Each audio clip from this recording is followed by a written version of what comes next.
Today, we're tackling an interesting matrix problem, finding lucky numbers. These are elements that are simultaneously the minimum in their row and the maximum in their column. Sounds simple, but how do you efficiently check both conditions? Given an m by n matrix of distinct numbers, our task is to return a list of all lucky numbers.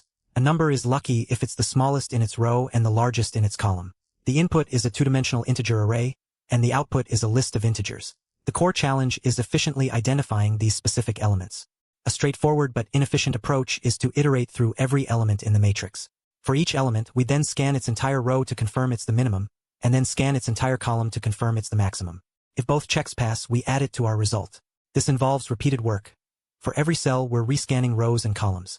This leads to a time complexity of m times m plus n. Because for each of m times n elements, we do m plus n checks. Space complexity is big O of 1, constant time excluding the output list. The key insight for optimization is to precompute the row minimums and column maximums. We can declare two auxiliary arrays, one to store the minimum value for each row, and another for the maximum value of each column. First, iterate through the matrix to populate the row minimums array. Initialize each row minimum to a very large number, then update it as we find smaller values in that row. Second, iterate again, but this time to populate the column maximums array. Initialize each column maximum to a very small number, then update it as we find larger values in that column.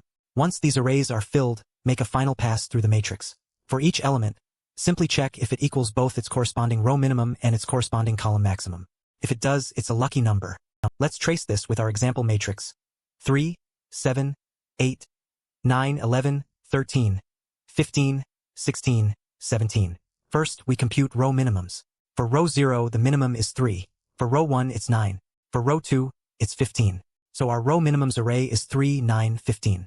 Next, we compute column maximums. For column 0, the maximum is 15. For column 1, it's 16. For column 2, it's 17.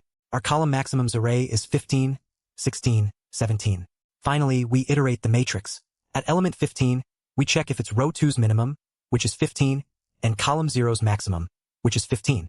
Both are true, so 15 is a lucky number. No other element satisfies both conditions. The final result for our example is a list containing only 15. This is correct because 15 is the smallest in its row and the largest in its column. This approach efficiently identifies all such numbers. You'll spot this precomputation pattern when you need to repeatedly check properties of rows or columns for individual elements in a matrix. If you find yourself rescanning entire rows or columns for every cell, that's a strong signal to precompute these aggregates to avoid redundant work.